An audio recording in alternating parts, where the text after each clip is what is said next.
awalnya coba-coba dulu, tapi ini kok malah kayak bertani itu asik gitu, jadi ya pengen nanam lagi kayaknya ini. Kalau omongan sih pasti ada mas, soalnya kan dimana usaha yang lain kan lagi nyari kerja yang enak, yang bisa buat keseharian yang langsung jadi istilahnya. Kalau bertani kan harus nunggu panen dulu. Proses itu ya mas? Iya, sempat ditakutkan orang, masa masih muda mau bertani, apakah nanti bisa cocok sama kesehariannya gitu. Assalamualaikum warahmatullahi wabarakatuh. Salam sehat, salam sejahtera untuk kita semua.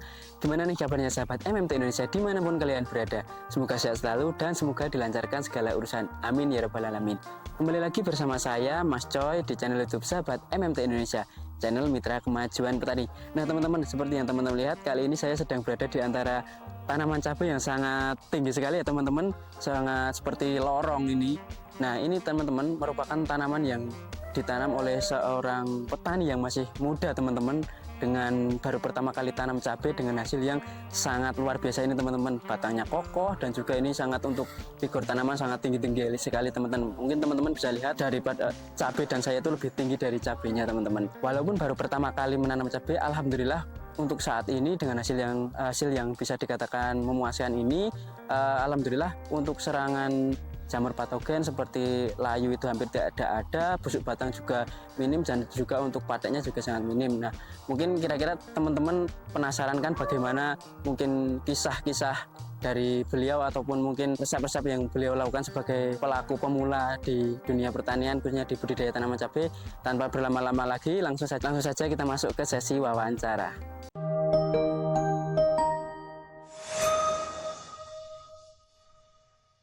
Baik sahabat MMT Indonesia dimanapun kalian berada, seperti yang sudah saya jelaskan di awal tadi, kali ini kita akan membahas budidaya tanaman cabai yang dilakukan oleh seorang pemula tapi hasilnya ini sungguh luar biasa. Nah berhubung di samping saya sudah ada sang petani, monggo mas bisa perkenalan diri dulu.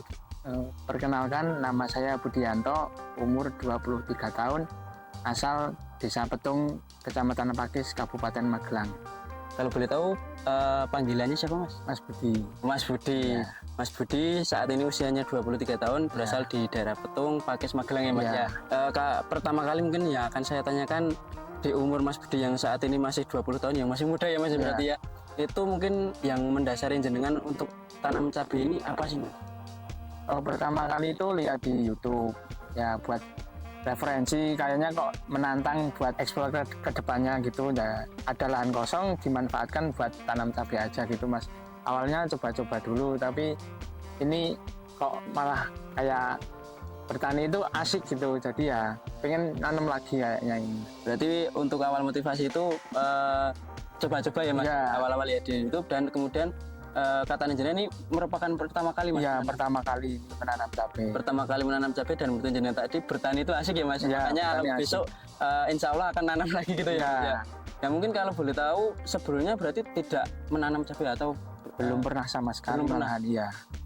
Berarti dulu dalam proses menanam cabai ini apakah sempat mengalami kendala mas? Mungkin ada omongan atau apa-apa gitu? Soalnya kan masih kategorinya usia muda ya mas ya. Ya kalau omongan sih pasti ada mas, soalnya kan dimana usaha yang lain kan lagi nyari kerja yang enak, yang bisa buat keseharian yang langsung jadi istilahnya. Kalau bertani kan harus nunggu panen dulu. Proses itu ya mas? Iya, sempat ditakutkan orang, masa masih muda mau bertani, apakah nanti bisa cocok sama kesehariannya gitu. Ya dengan omongan orang seperti itu ya bisa menjadi motivasi saya supaya bisa menjadi petani yang bisa menjadi contoh buat sekitar lah, kalau bertani itu bisa menghidupi istilahnya. Dan untuk sekarang ini ya alhamdulillah. Jadi untuk awalan proses untuk jenengan itu pas awal terjun di dunia pertanian cabai ini sempat disepelekan ya mas? Berarti ya mas? Masih usia muda, masuk yang umur sebayanya itu ibaratnya cari kerja yang bisa langsung menghasilkan, tapi jenengan malah memilih ke sini, tapi jenengan tetap fokus ya mas, malah itu sebagai pacuan ya mas, pacuan motivasi ke diri sendiri bahwa harus menjadi contoh ke samping kanannya ya mas ya. Dan untuk hasil yang sekarang ini gimana mas menurut jenengan mas? Alhamdulillah sih mas, bisa ya istilahnya nggak nyangka sih bisa merawat cabai yang dulu pas musim kemarau kan ngocor tiap hari. Dengan usaha yang kita lakukan kan semoga hasilnya bisa memuaskan buat kedepannya. Bisa memuaskan untuk kedepannya. Iya. Nah mungkin itu untuk awalan nih Mas, untuk motivasi jenengan tadi ya. Nah kalau boleh tahu kita masuk ke budidaya nih Mas. Iya. Kalau untuk varietas ini kalau boleh tahu apa Mas? Ini varietas OR Tavi. OR Tavi ya Mas. Iya. Dan untuk populasi Mas? Populasi sekitar 800-an. 800-an ya Mas. Kalau boleh tahu ini lahannya sebelumnya gimana Mas? Lahan beran cuma rumput saja kok Mas ini. Oh, lahan Ini beran baru pertama kali diolah pertama lahan. kali diolah lahan di tanam Iya. cabai ini. Iya. Dan mungkin yang menarik ini satu labangnya kayak kalau saya lihat ada 2 tanaman ya Mas ya. Iya. Mungkin kenapa mungkin Mas? Ya, Alasan jenengan, alasan Mas Budi sendiri. alasan pertama sih supaya bisa mendapatkan tonase yang lebih banyak daripada satu tanaman. Alasan kedua bisa menjadi cadangan lah istilahnya, kalau yang satu mati atau yang satu terkena hama atau penyakit, yang satu masih bisa hidup buat kelanjutannya gitu. Jadi jenengan memutuskan untuk menanam satu lubang 2 tanaman itu yang pertama untuk biar bisa mungkin meningkatkan produktivitas Iya, ya Mas ya. iya. Dan yang kedua itu buat jaga-jaga nih Mas. Iya. Kalau yang satu misalnya kena hama atau mati atau terkendala masih Ya, ada, kita masih punya ada satu cadangan satu ya Mas. satu.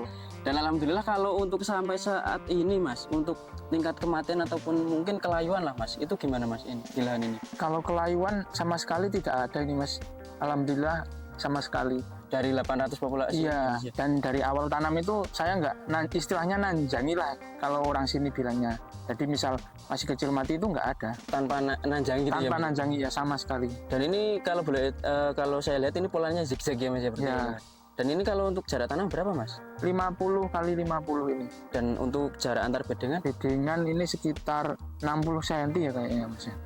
Dan ini kalau mungkin kalau teman-teman di rumah lihat ini sangat Iya. rapat sekali Mas, kalau orang ya Mas ya. Ya, Ini emang mungkin karena awalnya mungkin tidak mengira bisa seperti ini mungkin ya iya Mas ya. dulu lihat tanaman cabai itu orang-orang kan mikirnya kan oh sempit aja masih bisa lewat, tapi nggak taunya malah jadi seperti ini, malah jadi seperti lorong. Seperti lorong ya Mas ya. Rapat. Dan ini mungkin rapat sekali. Dan ini dengan di pruning ya Mas ya. Iya, potong tunas air ini. Dan kemarin mungkin untuk pas awal-awal tanam mungkin di pengolahan lahan apakah ada perlakuan khusus Mas dari jenengan Mas?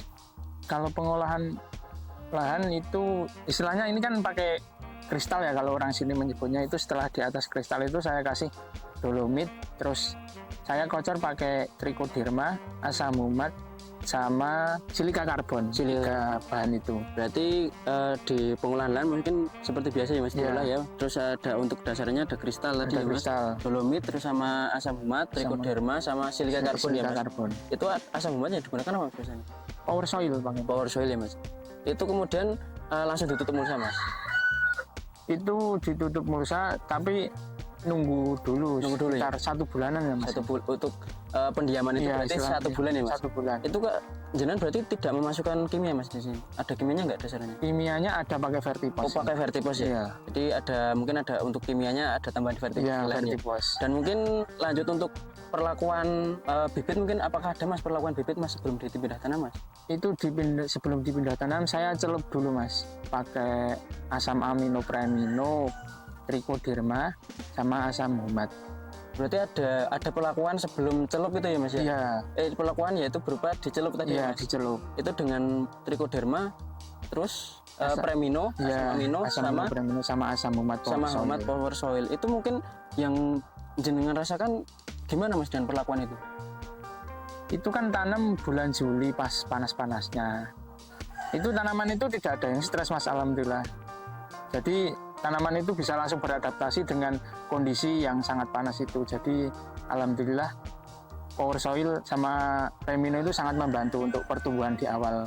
Oh berarti jenengan tadi kan sempat mengatakan di awal itu tanpa menanjangi ya Mas? Iya. Nah itu mungkin salah satu Iya, efek salah dari celup satunya, itu iya. tanpa ada apa jenengan tidak perlu menanjangi gitu ya Iya. Mas, melakukan apa itu susulan gitu ya Mas ya, karena alhamdulillah bisa tahan stres dan langsung adaptasinya Iya, cepat ya Mas dengan adaptasi. penggunaan dicelup premino dan juga ada trichoderma dan juga ada asam humat Asam power soil humat tadi. power soil. Kalau biasanya itu takaran berapa Mas untuk cairannya itu, ramuannya itu? Itu 1 ember itu premino saya kasih 2 tutup, terus asam humat 3 sendok, sama apa ya tadi ya? Trichoderma. Trichoderma itu 3 sendok juga. Nah mungkin itu teman-teman kalau misalnya mau teman-teman di rumah mau nyoba biar tanaman itu tidak mudah stres, Iya, bisa mudah dicoba ya Mas stres, ya. iya. Karena mungkin Mas Budi sendiri sudah membuktikan ya Mas Iya. ya. Dan kalau boleh tahu Mas, untuk saat ini usia berapa Mas tanamannya sekarang? Ini sekitar 130 HST. Udah panen Mas? Udah panen 5 Berapa? kali. 5 kali. Iya. Dan untuk kemarin mungkin untuk perlakuan pas fase vegetatif mungkin apa aja Mas kira-kira Mas? Itu di umur 5 HST itu saya kocor kalsium. Terus 10, 15, 20 itu pakai yang kayak pencelupan tadi, ada sama Mino, Power Soil sama Trichoderma. Dikocor ya berarti? Dikocor ya di lubang tanamnya. Dan kalau untuk pupuk susulan yang kimia mungkin Mas? Kimianya saya pakai Vertipos sama NPK Grower, tapi itu pas udah masuk generatif sih Mas. Kalau vegetatif nggak ada susulan sama Tanpa sekali. susulan Iya. ya Mas, ya? Itu mungkin kenapa Mas mungkin dari jenengan? Adakah alasan jenengan mungkin Mas? Karena nutrisi yang masuk pas awal tanam itu sudah cukup kayaknya Mas. Jadi lihat ke depannya dulu. Kalau misalkan tanaman udah bagus ya tunggu dulu nanti dilihat perkembangannya. Jadi mungkin buat teman-teman juga harus dilihat juga ya Mas perkembangan tanamannya Iya. seperti apa baru dimasukkan yang ada ya Mas. Kalau misalnya dari nutrisi sudah mencukupi mungkin ya Mas, Iya. itu sudah cukup mungkin ya Mas. Iya. Mungkin alasannya Mas Budi untuk tidak memasukkan pupuk susulan di fase vegetatif Iya. ya. Masuknya hanya di menjelang generatif berarti ya Iya. Mas ya. Dan mungkin dengan penggunaan Remino itu menurut jenengan seperti apa Mas khasiatnya Mas? Pertumbuhannya itu sangat cepat Mas. Jadi awal masa tanam itu nggak seperti pada umumnya, biasanya kan umur 15 hari itu kan kayaknya belum kelihatan tinggi, tapi itu udah bagus, daunnya juga hijau mengkilap itu Mas, pakai Premino sama Modern Fall untuk kocor sama spraynya. Jadi yang dirasakan itu dengan di pertumbuhan juga di daunnya ya Mas Iya. ya? Lebih mungkin untuk daun lebih mengkilat gitu ya Mas. Iya. Dan untuk pertumbuhan bisa nggak kayak tumbuhan yang biasa gitu Iya. ya Mas. Bisa cepat gitu ya Mas. Istilahnya bisa lebih cepat. Dan kalau saya lihat untuk batangnya ini sangat kokoh, keras dan apa ya Mas, istilahnya berkayu ya Mas. Iya. Ini mungkin ada perlakuannya Mas. Ini saya setiap 10 hari sekali kocor kalsium kalha ini Mas, di lubang tanamnya. Berarti setiap 10 hari sekali itu dikocor kalsium kalha ya Mas. Iya. Ya? Itu di lubang tanam untuk membuat batangnya itu lebih keras dan berkayu gitu ya Mas. Iya, juga buat antisipasi kalau musim hujan kayak gini kan supaya pH tidak ngedrop terlalu ngedrop. Dan apalagi sini emang saat ini intensitas Iya. hujan cukup tinggi ya Mas. Ya, apalagi ini kan juga rapat, pasti lembab juga Mas ini. Dan mungkin kalau untuk pengendalian hama mungkin Mas. Kalau untuk kendala di hama mungkin kemarin apa aja Mas yang dialami Mas? Itu pas awal tanam sampai awal masa generatif itu banyak kutunya Mas. Kan cuaca lagi panas-panasnya, jadi kutu itu saya sampai bingung. Ini gimana di spray 2 minggu sekali kok kayaknya maksudnya nggak ada perubahan. Nah setelah itu saya pakai Vitaron buat memulihkan istilahnya pucuk-pucuknya. Saya tambahin Vitaron buat memulihkan pucuk-pucuknya supaya bisa istilahnya nggak keriting lah Mas. Untuk pemulihan ya Mas? Ya pemulihan. Dan itu kemarin gimana Mas Iza dengan penambahan Vitaron itu? Alhamdulillah Mas, ini tanaman jadi maksudnya pucuk-pucuknya ini langsung terbus kembali istilahnya. Tumbuh kembali Iya, gitu ya tumbuh Mas? kembali tapi tidak dengan kondisi yang keriting gitu. Dan itu kalau biasanya jenengan untuk inseknya masuk sampai saat ini masuknya berapa hari sekali Mas? Saya tetap seminggu 2 kali. Seminggu 2 kali inseknya? Seminggu 2 kali. Itu mesti setiap memasukkan insek ditambahi Vitaron itu Mas? Kalau untuk Vitaron seminggu sekali. Berarti dilihat kondisi ya Mas? Ya, lihat kondisi tanaman saja. Kalau untuk inseknya yang dimasukkan apa aja Mas? Saya pakai bahan aktif Abamectin, ada Diaventiuron, sama imidacloprid. 3 bahan itu Iya, ya? 3 bahan itu. Kalau untuk fungisida yang dimasukkan Mas? Fungisida pas masa vegetatif itu saya pakai bahan aktif chlorothalonil.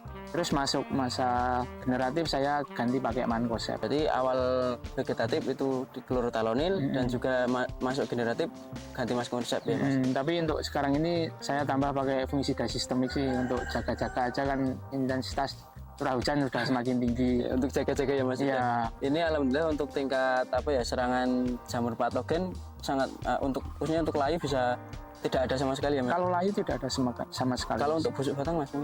Busuk batang ada 1-2 sih Mas, tapi masih bisa terkendalikan dan nggak menular ke yang lain gitu lah. Kalau untuk pengendalian busuk batang yang jenengan lakukan Mas? Itu kan kulitnya saya kelupas, terus saya kuas pakai kopsit. Kopsit saya campurkan dengan air sedikit aja. Diencerkan Iya, gitu. diencerkan, tapi nggak usah banyak-banyak, secukupnya aja lah buat nguas itu. Itu gimana Mas menurut jenengan Mas? Bisa mengurangi penularan sih Mas. Dan misalkan ini kan satu lubang 2 tanaman, yang satunya itu nggak kena. Oh, jadi mungkin untuk teman-teman yang di rumah bisa mencoba ya Mas, Iya. yang tanam busuk batang, khususnya yang seperti apa itu, 1 lubang 2 tanam itu biar tidak busuk batangnya tidak merembet Iya. ke satunya, bisa itu disesat ya Mas, Iya, disesat dulu, diseset. terus kemudian dioles dengan kopsit tadi ya Mas, Kopsit, iya. yang dicairkan, tapi mungkin untuk dosisnya jangan terlalu banyak gitu ya Mas. Ya, soalnya kalau banyak-banyak kan mubazir juga sih Mas. Secukupnya aja lah. Cukupnya aja, dan itu alhamdulillah Mas Budi sudah membuktikan tidak menular ya Mas. Ya, tidak menular ke yang lain. Kalau mungkin untuk perawatan generatif, untuk nutrisi yang dimasukkan di generatif apa aja Mas? Ini nutrisi saya kemarin ada Kalinet, pakai MKP juga, ada C4 juga. Itu biasanya di rolling atau di Di rolling Mas, misalkan hari ini pakai C4 apa Kalinet, besok pakai MKP gitu. Seminggu 2 kali itu pasti saya rolling. rolling dengan 3 bahan itu ya? Iya, Masnya dengan bahan yang sama tapi mungkin merek yang berbeda aja ya Mas.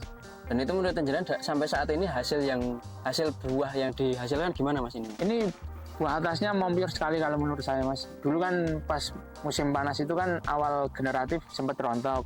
Terus pas udah terkena hujan malah bunganya jadi banyak banget ini. Berarti hujan juga membawa berkah ya Mas Iya, ya? hujan membawa berkah. Alhamdulillah saat ini buah atasnya sangat ngebrol gitu ya. Iya, istilahnya sangat ngebrol ini. Kalau untuk kualitas buahnya sendiri gimana Mas ini Mas kemarin Mas? Dari mungkin tingkat keras atau tonasenya gimana Mas? Ini tonasinya juga masuk Mas, soalnya kan kulitnya tebel. Juga buahnya berbobot istilahnya lah dibandingkan dengan yang tipe merunduk yang lain gitu.